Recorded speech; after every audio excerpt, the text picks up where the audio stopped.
Good morning. This is Sunday the 15th of March, and it's so good to be with you, and we serve an awesome God. And let's talk about the ministry and the gifts of the Holy Spirit.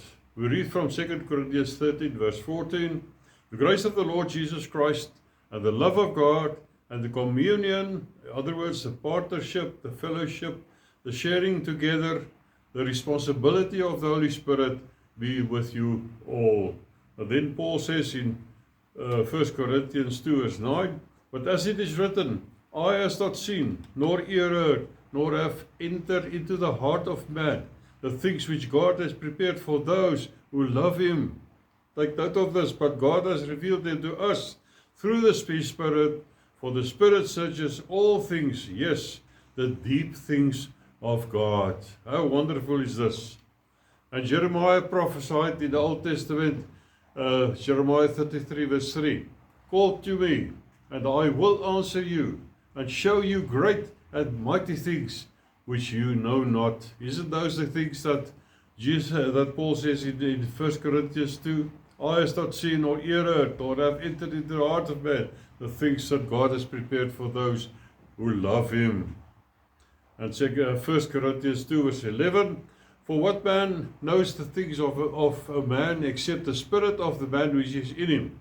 Even so, no one knows the things of God except the Spirit of God. Now we have received not the spirit of the world, but the Spirit who is from God, that we might know the things that have been freely given to us by God. Freely given to us by God. These things we also speak, not in words which man's wisdom teaches, but which the Holy Spirit teaches, comparing spiritual things with spiritual. But the natural man does not receive the things of the Spirit of God, for they are foolishness to him, nor can he know them, because they are spiritually discerned. But we, who is spiritual, judges all things, yet he himself is rightly judged by no one. For who has known the mind of the Lord, that he may instruct him? But we have the mind of Christ.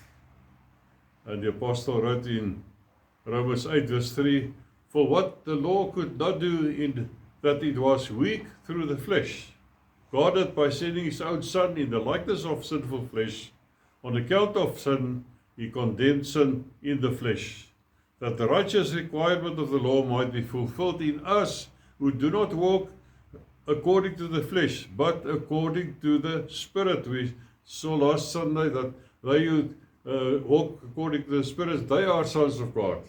And verse 5 says, for those who live according to the flesh set their minds on the things of the flesh, but those who live according to the Spirit, the things of the Spirit. For to be carnally minded is death, but to be spiritually minded is life and peace. Because the carnal mind is enmity against God, for it is not subject to the law of God, nor indeed can be. So then, those who are in the flesh cannot please God. But you are not in the flesh, but in the Spirit, if indeed the Spirit of God dwells in you. Now, if anyone does not have the Spirit of Christ, he is not his. But if the Spirit of Him who raises Jesus from the dead dwells in you, He who raised Christ from the dead will also give life to your mortal bodies through His Spirit who dwells in you. And then the apostle refers to the days we're living in, 2 Timothy 3 verse 1. But know this, that in the last days perilous times will come, for men will be lovers of themselves. And then he goes on naming all those things. And in verse 5 he says, having a form of godliness, but denying its power. And from such people stay away, turn away. And verse 7 he says, always learning and never able, referring to these people, never able to come to the knowledge of the truth. And 1 Corinthians 12 verse 4, we turn to the gifts and ministries, etc. of the Spirit. Paul sums it up in the chapter 12 verses 4 to 6. He says, there are diversities of gifts, but the same Spirit. there are differences of ministries, but the same Lord. And there are diversities of activities, but it is the same God who works all in all. Here we see the Trinity of God operating. Then the apostle goes on to name those gifts, 9 gifts of the Holy Spirit, and he brings to the believer's attention. Listen to this, 1 Corinthians 12 verse 7, but the manifestation of the Spirit is given to each one for the reason, the profit of all. And then he names these gifts from verse 8, and to one is given, number 1, word of wisdom through the Spirit, to another, number 2, word of knowledge through the same Spirit, to another, number 3, faith by the same Spirit, to another, number 4, gifts of healings, it's plural, by the same Spirit, verse 10, to another, that is number 5, working of miracles, to another, number 6, prophecy. Prophecy here is not the same as the ministry of the prophet. This is the gift of prophecy. It differs from the ministry of the prophet. Prophecy here is when the assembly is together, or the Spirit will only give you a prophecy regarding something, but it doesn't mean you are a prophet. Number 7, discerning of spirits. Number 8, different kinds of tongues. We'll get to this a little later. And number 9, interpretation of tongues. At verse 11 says, but one and the same Spirit works all these things, distributing to each one individually as He wills. It's not my will, it is His will. And in 1 Corinthians 12, from verse 12 up to 27, the apostle explains the makeup of the church, consisting of many individual members, but all the members of that one body, being many, are one body. So also is Christ. So one body, each member has his own gifts and his own calling or his own ministry. Verse 5, the apostle says, there are differences of ministries. Verse 28, he mentions some of these ministries linked to some gifts. And God has appointed these in the church. First, apostles. Second, prophets. Third, teachers. And after that, miracles, gifts of healing, helps, administrations, and a variety of tongues. He mentions there's a variety of tongues. The Apostle Paul writes to the church in Ephesus about the unity of the body of Christ and the ministries Christ has given to his church.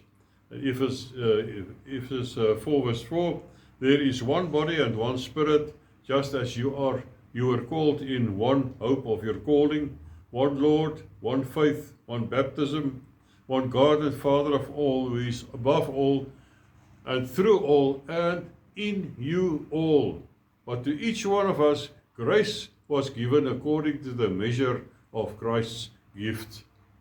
And verse 11 says, and he himself gave some to be, number 1, apostles, some, number 2, prophets, number 3, evangelists, number 4, pastors, and number 5, teachers, which we normally call the five-folded ministry. For the equipping of the saints, this is the reason for giving this to the church. For the equipping of the saints, for the work of ministry, for the edifying of the body of Christ. So we must note here, no gift nor ministry were given to anyone to proclaim as his own. This is not my own, this is the Spirit's. Or to boast in it, that I am a prophet or I am an apostle. Because this is not for me, this is not for you, but it's for the edifying of the body of Jesus Christ. And Mark records Jesus Christ's commission, the Great Commission, what you call it, in Mark 16 verse 15. He said to him, go into all the world and preach the gospel to every creature. He who believes and is baptized will be saved. He does not believe will be condemned. And these signs will follow those who believe. In my name they will cast out demons. They will speak with new tongues. They will take up serpents. and they will drink anything, and if they drink anything deadly, it will by no means hurt them.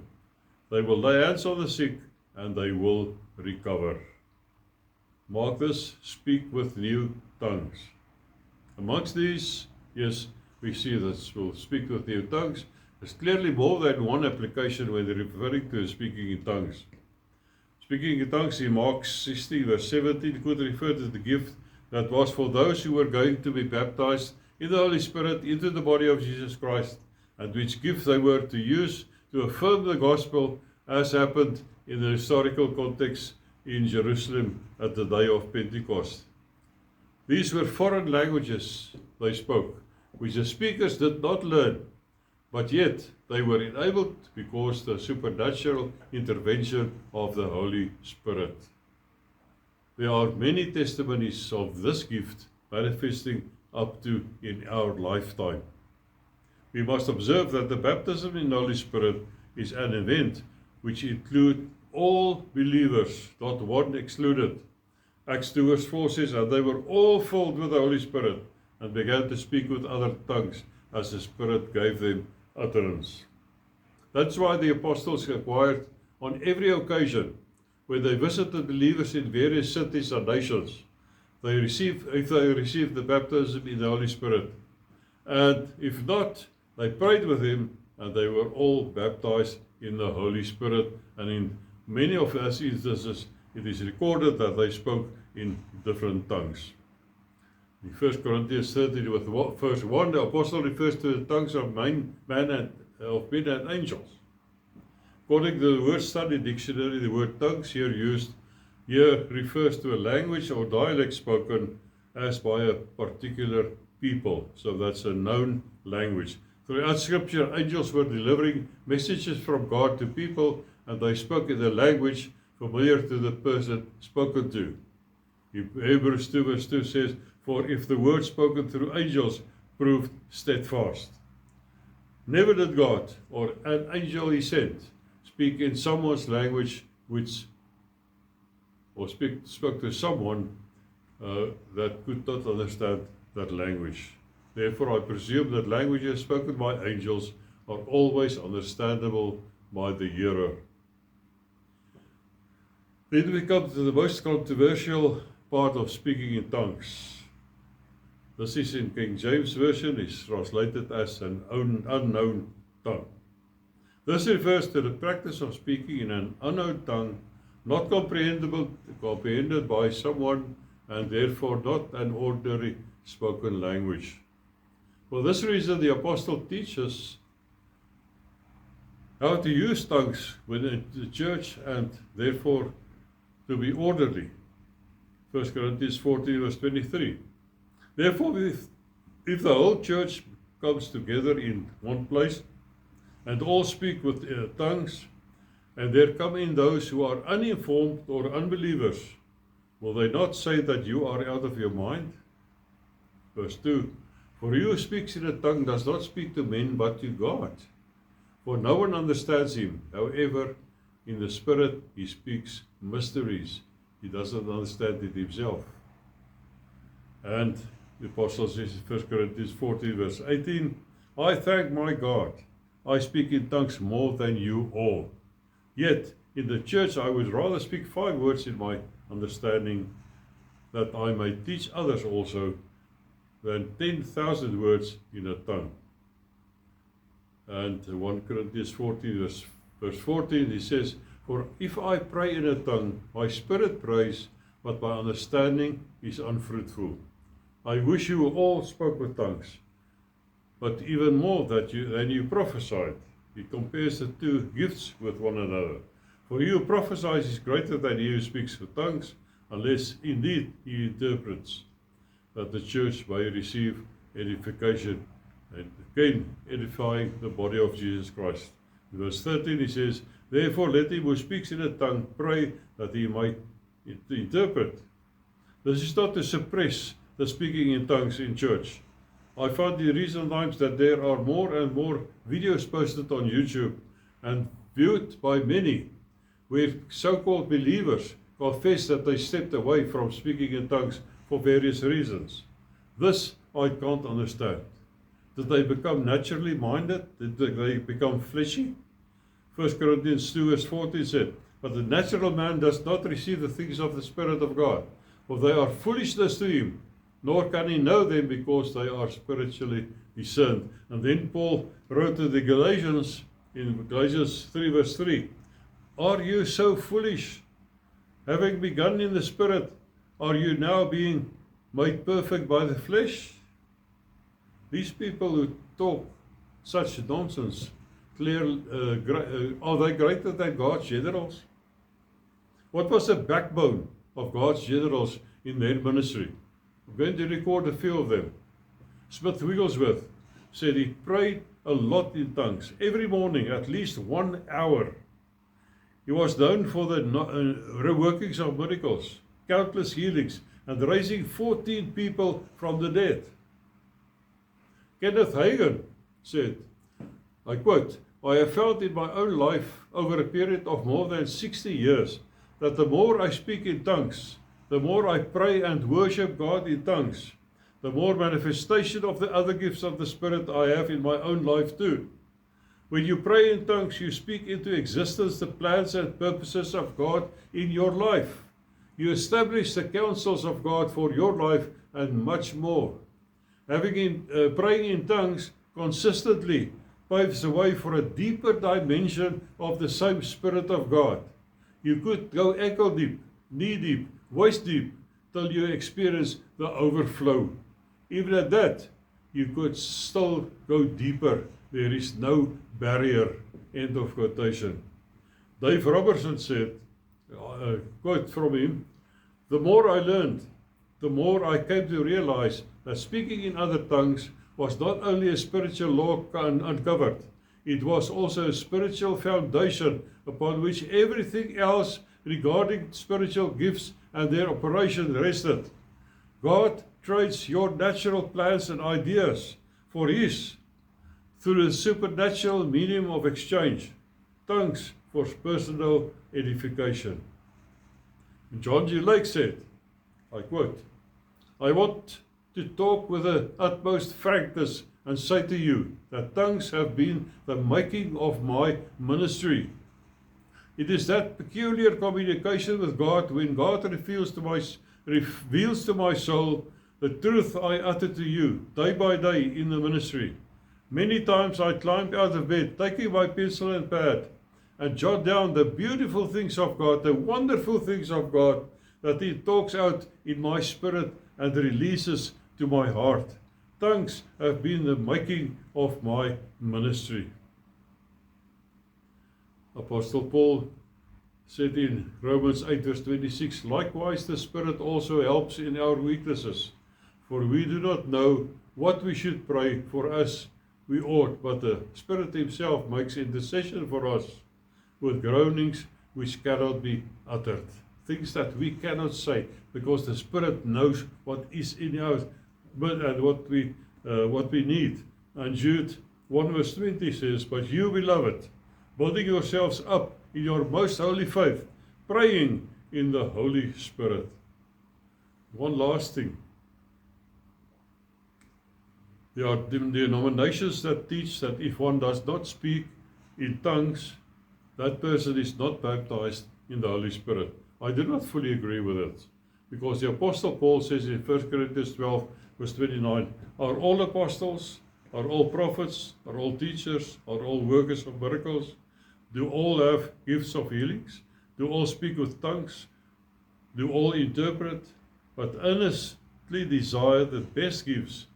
And yet I show you a more excellent way. And then he goes on to 1 Corinthians 13 about love. But the answer to all of these questions are no. All are not prophets, all are not apostles. However, I would urge every believer to earnestly pursue your heavenly language, because it is a gift freely given to you by the Holy Spirit. And I close with Luke 11 verse 13. For if you then, being evil, know how to give good gifts to your children, how much more will your heavenly Father give the Holy Spirit to you, those who ask them? Praise the name of the Lord. God bless you. Amen.